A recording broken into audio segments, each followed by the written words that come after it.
Chapter 138. Council. Summary. It's time for the crew to assemble their allies and begin planning the takedown of the Trellin.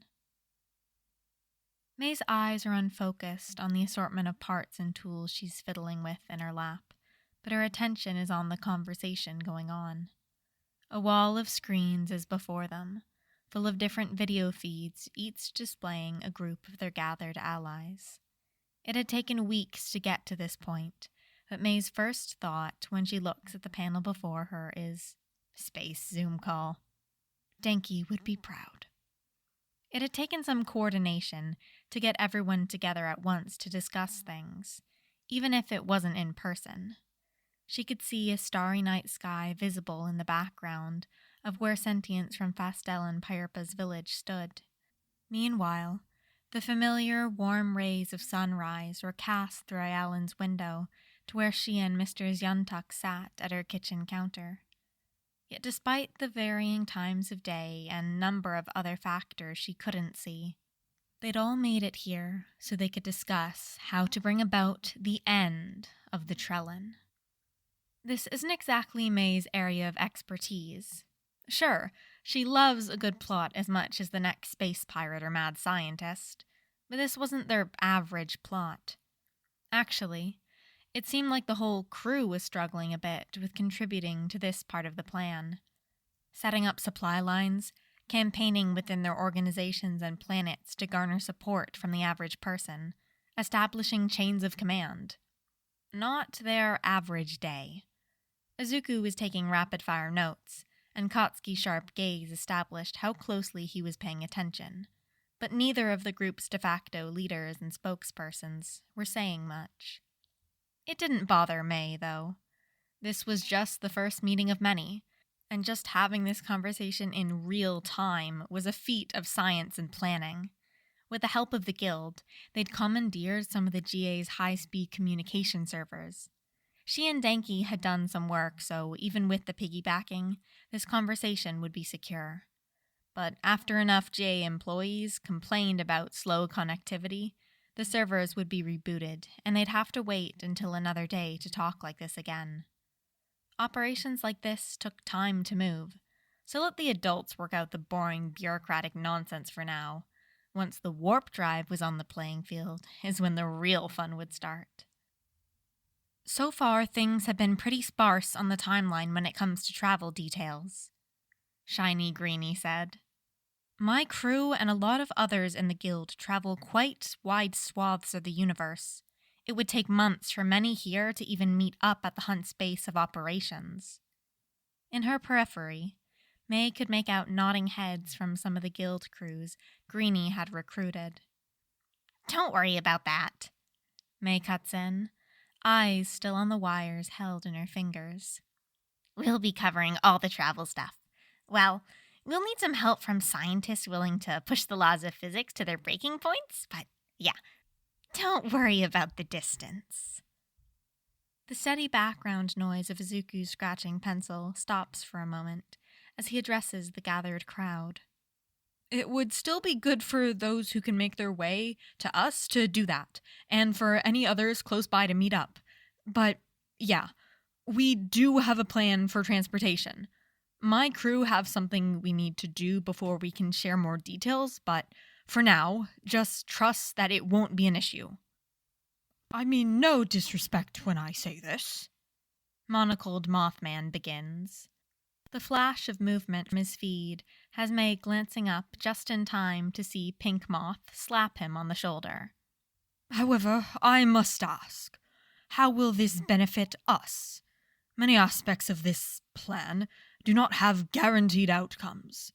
A sense of justice may be enough for many, yet it can scarcely be believed to persuade all whom we need the cooperation of.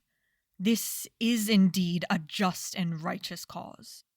But those of us who are leaders of a people are just that. Our people come before any personal wishes we may have. Mei was definitely glad for the seemingly endless conversations they'd had in preparation for the meeting. You want benefits? Katsuki asks crassly. Other than protecting your own people from getting snatched, how about the fact you'll be aligning yourselves with Terra? Not sure just what shit you've heard about us floating around, and the nerd's ghost shit probably didn't help. But we're not some creatures from another dimension. We're Terrans from Terra. And the Trellin made a huge fucking mistake by letting our planet know there's life outside of the planet. We had a whole race thing when we went to the moon a couple 100 years ago to see who could do it first, but we got bored after we learned it was possible. Now, though, best guess is they're out of our home solar system in a year at most, and that's without us helping out. It was more difficult to tell over screen than in person, but Mei could see that many groups were unsettled. Uncontacted, most species took centuries to make it from breaching the atmosphere to approaching intergalactic travel. But humans were on track to make what should amount to generations of the brightest minds laboring throughout their lives into a few years. Though Mei had to consider, the information Izuku shared with Nezu certainly helped accelerate that timeline. It might have taken closer to a decade without it.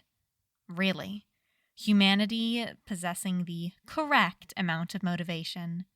In Mei's humble opinion, full throttle was the only way to live life. Let them do anything when they banded together. Space should be scared. So you could consider you working with us as a sign to Terra that you'll be good allies in the future. For war and shit, sure, but also trade and business dealings. We're acting as official representatives from Terra, so getting on our good side by helping us wipe out some gutter trash traffickers means getting on Terra's good side. That, monocled Mothman seemed to struggle to find his next words. That would be sufficient.